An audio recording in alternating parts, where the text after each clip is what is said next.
तो हेलो, जैसा कि आपको पता है आपका सेमेस्टर 2 स्टार्ट हो चुका है डी का। और सबसे पहले अब हम ये वाला चैप्टर चालू करेंगे जिसका नाम है the general prologue to the Canterbury tales. ये आपका चैप्टर है DSC 4 का, जिसका नाम है 14 to 17 सेंचुरी पोएट्री। तो आज हम इसका जनरल प्रोलॉग डिस्कस करेंगे, ठीक है। उसके बाद हम इसकी नेक्स्ट टेल डिस्कस करने वाले हैं, ठीक है।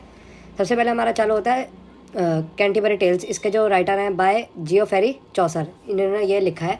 फिर जनरल प्रोलॉग हम चालू करते हैं। Introduction to the poet Geoffrey Chaucer के बारे में हम पहले बताएंगे। Exact date of his birth is uncertain, मतलब वो आज तक हमारे को पता नहीं है। स्कॉलर्स फिक्स इट फॉर 1340, ठीक है। Born in London in the region of Edward III, मतलब इनका रूल में पैदा हुए थे एडवर्ड III के। He is also known as the father of English literature. काफ़ी लोगों को लगता है शेक्सपियर होता है English father of English literature, नहीं, पर ये अपना जियोफेरी चौसर ही हमारे फादर ऑफ इंग्लिश लिटरेचर है, ठीक है। इसके बाद आता है इंट्रोडक्शन टू जनरल प्रोलॉग। अब हम यहाँ से स्टार्ट करने वाले हैं।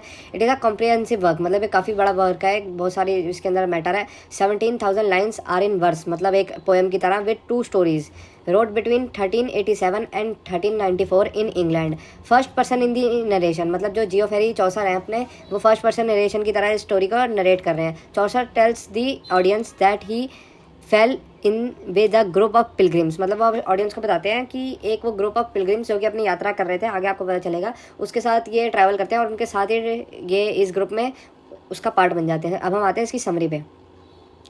Prologue opens with a description of the return of spring, मतलब हमारा सबसे पहले स्टार्ट होता है रिटर्न ऑफ स्प्रिंग की। हमारे जो ऑथर है वो बताता है कि डिस्क्राइब करता है कि स्प्रिंग वापस आया। Narrator describes the rain, flourishing of flowers and leaves and the plants, ठीक है। Around this time people desire to go to pilgrimage, मतलब पिलग्रिमेज पता है जहाँ पे हम अपनी किसी को वर्शिप करते हैं, जिसको भी हम मानते हैं उसकी वर्शिप करते हैं, तो ऐसी जगह को पिलग्रिमेज बोलते हैं। Many English pilgrims set off to visit but more choose to travel Canterbury. अब हम यहाँ से चालू करेंगे, मतलब काफ़ी ज़्यादा जगह है तीर्थ यात्रा के लिए, पर जो मेजरली लोग ये चूज़ करते हैं वो कैंटरबरी को जाना चूज़ करते हैं, ठीक है। श्राइन का मतलब होता है टेम्पल, जहाँ पे टेम्पल की तरह होता है, जैसे जहाँ पे हम अपने किसी गॉड को वर्शिप करते हैं। Shrine of Saint Thomas Becket at Canterbury, archbishop of Canterbury was killed by the 4 knights of King Henry II inside the church, ठीक है। अब इसमें बताया जो हमारे जो सेंट थॉमस बेकेट थे, जो कैंटरबरी के आर्कीबाइशप थे, जिसका मतलब हेड थे, ठीक है, उनको मरवाया जाता है 4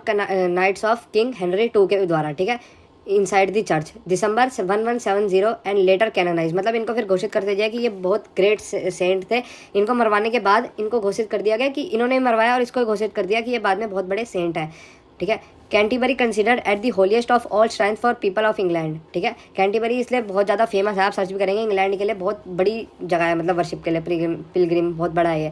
all the pilgrims assembled at the Tabard inn Southwark in London, ये जगह है अपनी, ठीक है। Narrator was also staying there and he decided to join them, मतलब जो लोग वहाँ जाने के लिए जो पिलग्रिम यात्री थे उनको ज्वाइन करने का सोचता है। They also happily let him join, मतलब वो भी उसको ज्वाइन करा लेते हैं खुशी खुशी। दीज 29 ट्रैवलर्स एंड नरेटर, मतलब याद रखिएगा टोटल 30 थे, 29 ट्रैवलर्स थे और उनके साथ एक हमारे जियोफेरी चौसर थे। Woke up early next morning to set off their journey, ठीक है, अपनी जर्नी को स्टार्ट करने के लिए जल्दी उठ गए और उन्होंने जर्नी स्टार्ट कर दी। Canterbury was at a distance of about 50 miles from in London and journey covered 3-4 days with rest, मतलब ये 50 माइल्स की जगह, ये जो मैंने आपके जितने भी नोट्स बनाए हैं बहुत बढ़िया मैंने बुक से बनाए। बुक्स में बहुत बड़ा चैप्टर है, अब लगभग 100-150 पेजेस का, आपको समझ नहीं आएगा। मैंने मेन लाइन जो आपके पेपर में चाहिए, इससे ज़्यादा आपको नहीं पढ़ना पड़ेगा। इसमें एक लाइन ढूंढ के आपके लिए बहुत अच्छे नोट्स बनाए हैं, ठीक है, ठीक है। हैरी बेली, होस्ट ऑफ टाबार्ड इन, ठीक है, डिसाइड, ये इनका होस्ट होता है, ठीक है, इनकी यात्रा का। To go with the group as their guide बन के जाता है। Host says that each member of the group will tell 2 stories, मतलब ये ना एग्रीमेंट टाइप का करते हैं, मतलब इनको ऐसे हम ढीले जाएंगे तो मज़ा नहीं आएगा, तो इन्होंने एक एग्रीमेंट करा कि जितने भी मेंबर हैं, ठीक है, वो 2 स्टोरी पहले जाते हुए बताएंगे अपनी, और 2 स्टोरी बताएंगे अपनी आने की जर्नी में, हर पर्सन, ठीक है। Before continuing the tale narrator describes about each member of the group. अब इसके बाद बुक में भी ऐसे दिया हुआ है, सारे एक कैरेक्टर को बताया, मैंने भी आपको ऐसे एक्सप्लेन करा अच्छे से। Knight, noblest, military power, loyalty, honour and good manners, मतलब इस नाइट जो पर्सन था उसके अंदर ये सारी क्वालिटी थी। द स्क्वेयर, ये नाइट का सन था, 20 ईयर्स ओल्ड था और ये ब्यूटीफुल सन था, ठीक है। ह्यूमन, ये अपना नाइट का सर्वेंट था। और उसके द 4th था अपना prioress named madam Eglantine, not a part of royal court, ये एक पार्ट नहीं थी रॉयल कोर्ट की, ठीक है, ये सारे रॉयल कोर्ट के पार्ट थे। द मॉन्क, एक्सट्रीमली हैंडसम, ठीक है।